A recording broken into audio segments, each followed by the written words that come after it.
kasamaan at aksidente sa Mindanao, may pabrika ng Pag-asa. Gumagawa ng pamalit sa mga naputol na paa at binti para ang mga nalumpong pangarap muling makahakbang.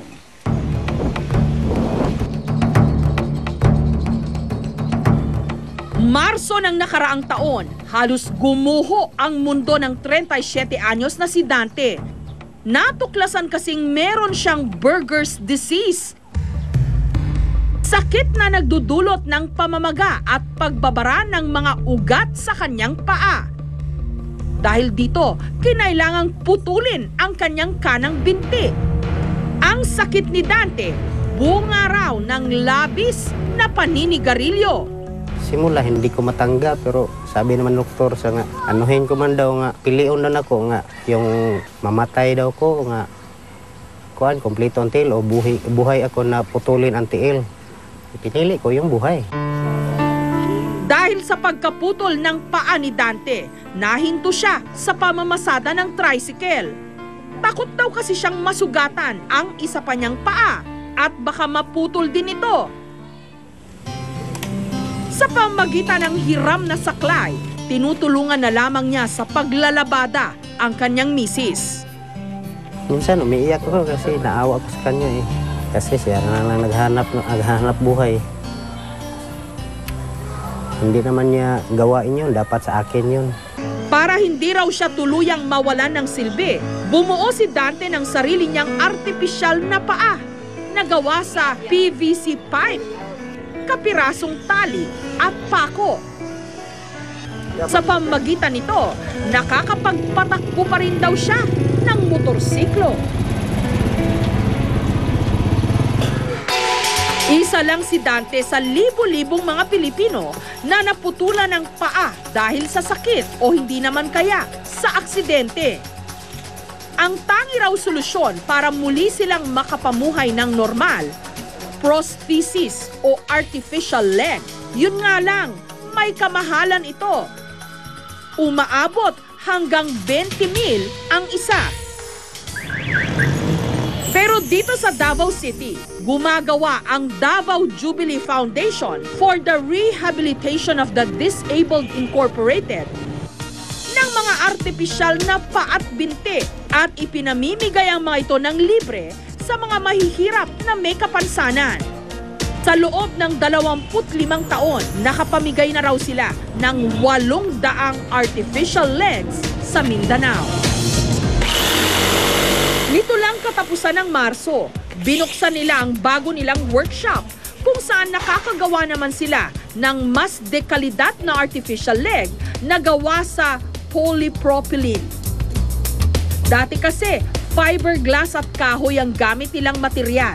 There are private institutions na gumagawa ng artificial legs, but Davao Jubilee Foundation is the only institution who does charity, who gives out sponsorships for free.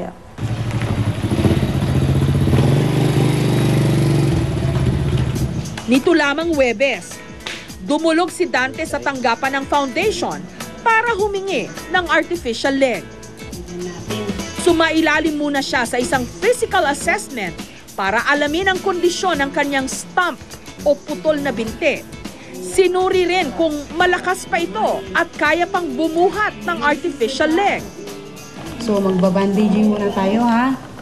Mga siguro isang linggo para makuha talaga natin yung magandang shape ng yung stump mo. Sunod siyang sinukatan ng cast na siyang magsisilbing molde para sa kanyang artificial leg. Bali, ang gagawin natin ngayon is lilinisin natin yung positive cast para makuha natin yung actual shape ng stump ng patient. Ang polypropylene na magsisilbing balat ng artificial leg ni Dante, iniluto muna sa oven para lumambot. At saka ito ipinambalot sa cast. Pagkatapos nitong ma-vacuum siya, ito na ang actual yung shape. Dadaan pa raw si Dante sa ilang ulit na fitting bago siya tuluyang magkaroon ng bagong paa. Siguro malaking tulong na yun kasi makapaghanap buhay ka ng maayos. Karamihan daw ng mga nabibiyayaan ng artificial legs ng foundation, mga biktima ng kaguluhan sa Mindanao. Isa na rito si Ameline.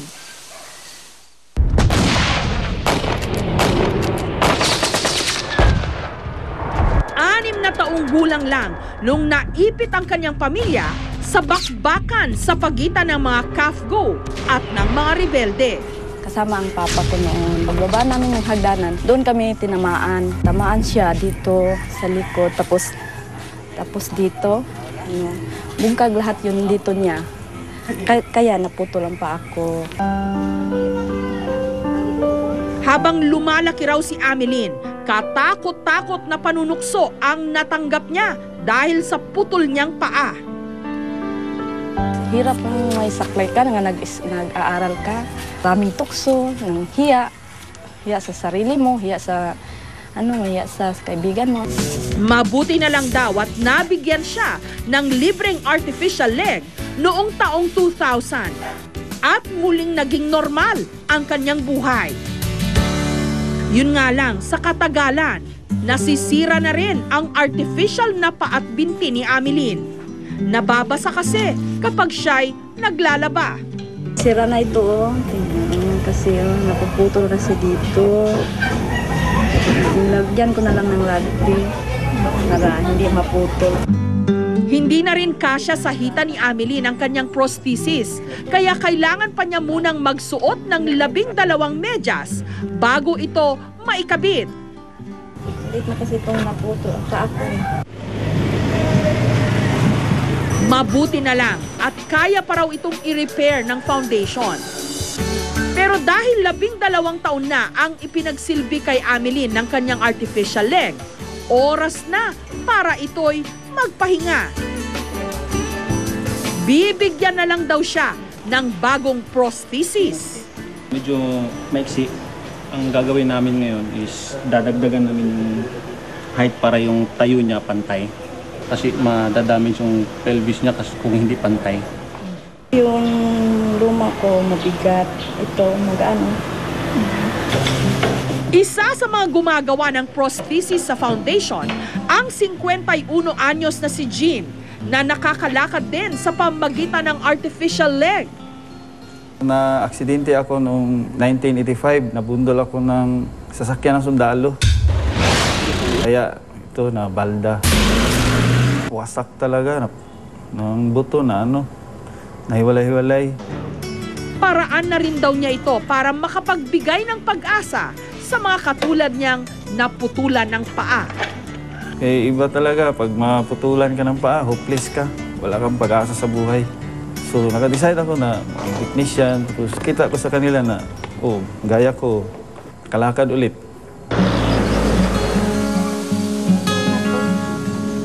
Ang pag-asang hatid ng libreng artificial legs ang pinanghahawakan ngayon ng mag-asawang Larry at Mary Jane.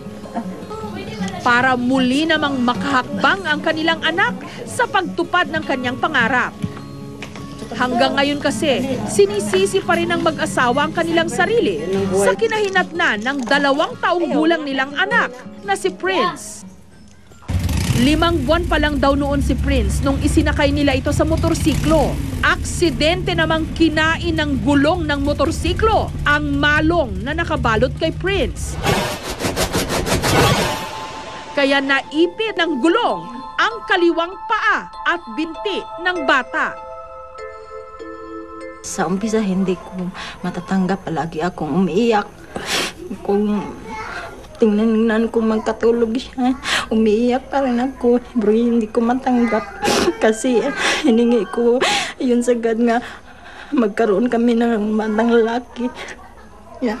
Katapos ganyan pa ang nangyari sa kanya. Kisa nagkuha sa susi? Pero dahil sa naibigay na prosthesis kay Prince sa edad na 2 taon, ngayon pa lang ito mag-aaral maglakad. Hindi tulad ng ibang prosthesis, wala raw munang tuhod ang artificial leg ni Prince. Kailangan pa kasi nitong matutong balansihin ang kanyang sarili sa bago niyang kaliwang paa. Kahit pa kindang siya maglakad, pero okay naman po kasi masaya din kami kasi may silbi pala yung paa niya kahit artificial. Sa tulong ng artificial na paa ni Prince, umaasa ang kanyang mga magulang na sa pamagitan ng bagong paa ng kanilang anak, magiging maganda pa rin ang takbo ng kanyang buhay. Natural man o nilikha sa isang pabrika, kumpleto man o kulang-kulang ang ilang bahagi ng ating katawan, ang mas mahalaga, buhay tayo at kayang tumayo sa sariling mga paa para harapin ang bawat hamon ng buhay.